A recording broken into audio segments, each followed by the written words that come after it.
Welcome back. In this session, we're going to finish our dragonfly picture. You can see we left off here where we made nice even washes and did a little wet on wet, so we have the bleeding kind of coloring effect in the background. We also wanted it thin and transparent, so when we go over these wings today, you'll see that it almost lets light through, and you'll almost be able to think of the wings as transparent.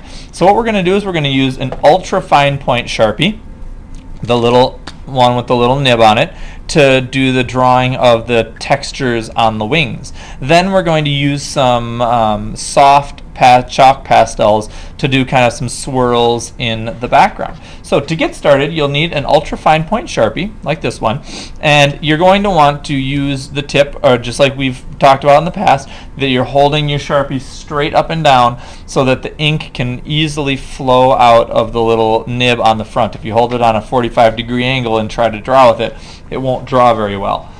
On mine, I started with these large circles that are already there. I started with a small circle offset to the center, and then I did kind of concentric circles, which means you just kind of keep making circles. But instead of drawing them around this circle, I kind of made them squished towards the upper side. So I went like this and drew a circle that was a little bit offset, and then I did the next circle a little more offset, and then the last one I went like that, so that it actually doesn't even finish. It kind of runs into the side. So if you do that on both sides, it'll make kind of a nice off-center look to your dragonfly wing, and it'll be a little bit more interesting than if it was just centered, and that'll kind of give a different look. Then to like mimic the little veins that we have in there, I just put some little dashes. I didn't even finish from one side of the line to the other. I put just small dashes, and I kind of set them off in different ways by having them not line up, so that there's not some kind of a pattern going on, but so that it looks more natural rather than human-made pattern kind of a thing. Okay, and I just do some little dashes here. Then for the other parts of our wing, I tried to kind of make the outline of those wings curvy a little bit, and you'll see that here as I drew this, I kind of curved it and overlapped it behind this large circle. So how I did that was I kind of started with one here and curved it down, and then curved around that shape and stopped at the end, kind of like that. Then I kind of went back and followed that curve. Notice I left a little space here because we're going to draw another line in to finish it off. And I curved here, and I stop and then continue over to the other side. And notice how as I'm doing this, I'm not trying to make it fit a pattern, so to speak, but I'm just trying to make it look wavy and organic rather than geometric and square. Then this last one I take and I kind of curve it all the way around and curve it back in here and all the way around to kind of almost meet back up with the front, or with the start of the line there. And then right here I'm just going to do a little shape like that to fill that space in. And that kind of gives you a nice flowy feel. Then just like we did here, I started putting some lines, just small lines, not even completing from edge to edge, but kind of creating not so much of a pattern, but just lines. And that's going to give you that very transparent feeling, like insect wing kind of a feel in the final feel of the painting. All right, so there we go. That insect wing is done. I'm going to do the other one just kind of the same.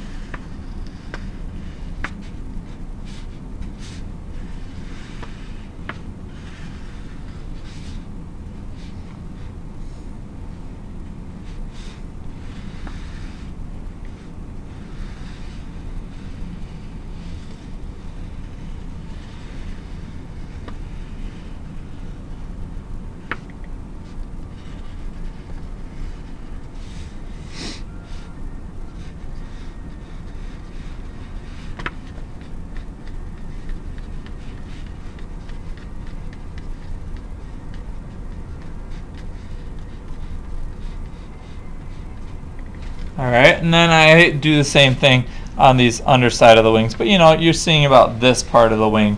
So I try to imagine that I'm seeing that same kind of shape and making sure that with my dot I overlap. And you can change it ever so slightly because it is a little different. And that back wing should be a little different than the front one. But again, you want those lines to not really make a pattern, not finish. In this sense, we're using the idea of repetition, but not pattern so much, because we want it to be a natural, organic look. We don't want it to be a humanized, kind of patterny, preset look. We want it to just be natural.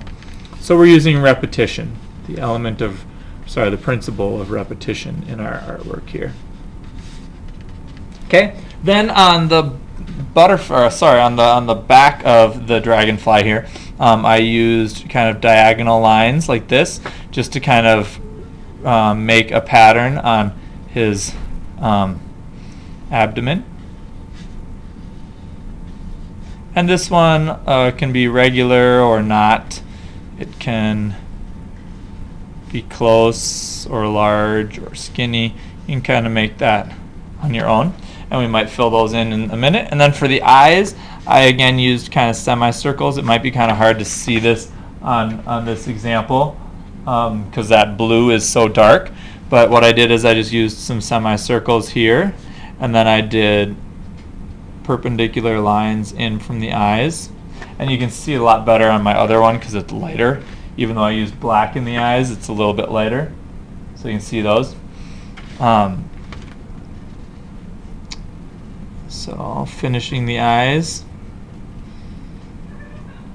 looks like that, and then that's pretty much all I did with the Sharpie.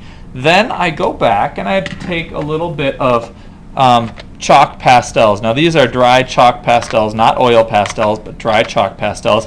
And what I'm going to do is I'm going to kind of look at the natural shapes of the watercolors that the watercolors left me here when they kind of bled into one another, and I'm going to choose warm colors to kind of just enhance what's already there. So if I choose some yellows, I choose some reds, I choose some pinks, and I kind of go in for that kind of color, it'll kind of enhance what you've already got. One thing you might want to have sitting next to you is a little paper towel to clean off the chalk pastels if they're dirty, so that you can, you know, have some control over what you've got there.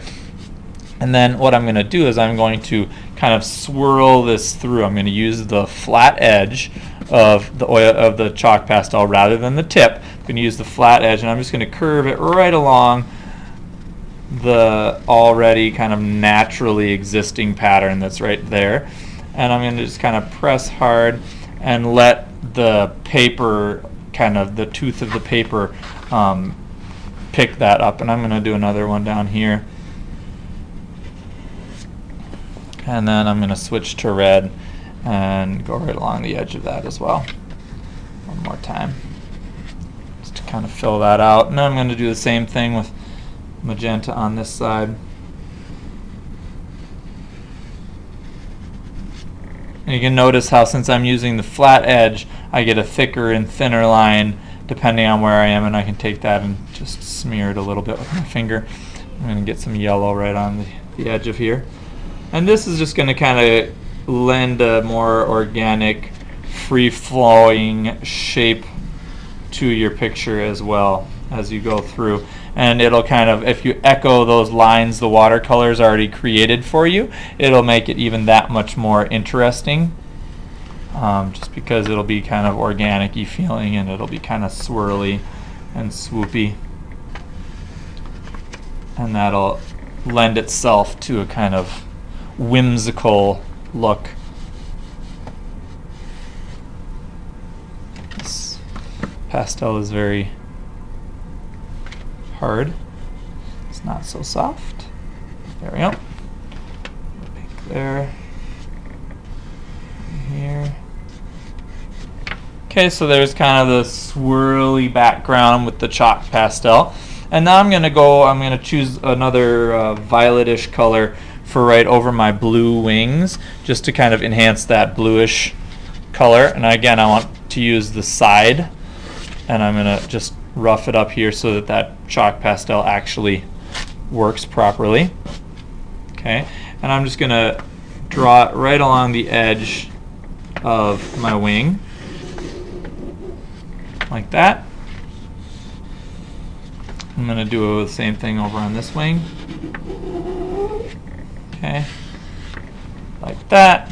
And then the last part here, I did in fact go back and use some watercolor on those little spots that I've got there. So if you want to use like 1 or 2 watercolors, you can. But what you're going to do is called dry on dry. And we already used wet on wet, where we had the paper very wet and washed 2 colors together and watched the colors kind of mingle. Now what you're going to do is you're going to take your brush, and I would suggest a detail brush, since we're just doing a couple little things. We're not filling a bunch of space. We're just using 1 or 2 things to do some detail.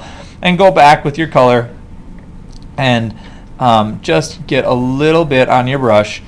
And if I kind of pat it here on my paper towel, I want to make sure that my brush is very dry and my paper is very dry. That's why it's called dry on dry. And then I'm just going to paint the little spots in here. And for this, your paint might be a little bit more on the thick side rather than the thin side. I'm going to paint the little antenna tops.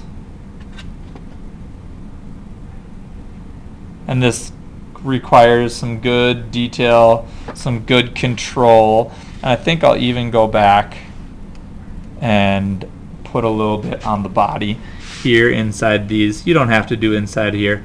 I'm just doing it to kind of continue the idea and show you. And notice that I'm using purple, the complementary color here of the yellow. And it's very dry. I'm not using a lot of water because I don't want it to run. And the background is already dry, so I'm not, going over it and mixing the colors. I'm just laying one color on top of the other here. Okay, so make sure that as you do this, you're doing dry brush on dry paper, so that you're having the technique called dry on dry painting. And this is what you usually would use for details and for small areas where you don't want the color to run together. Okay, so right now, get my last one done here, and now we've got a nice finished product with mixed media watercolor assignment, where we've used wet on wet watercolors for the background. We've used Sharpie to make the detail and the texture, and use the Sharpie for repetition. We've used chalk pastels to kind of make some flowy, wavy lines in the background to kind of move the eye around. And then we've used some dry on dry to do some of the little details with some watercolor. So at the end, make sure you've cleaned up all your supplies, put your artwork in the drying rack. Please be careful of the chalk pastel, because you get it on your fingers and you don't want to make all that smeary mess in the background. You want it to really look like nice, curvy, flowy lines rather than big smears. So make sure that you do that. At the end, put all your stuff away and clean up your spot. And that is how you finish your Dragonfly watercolor painting mixed media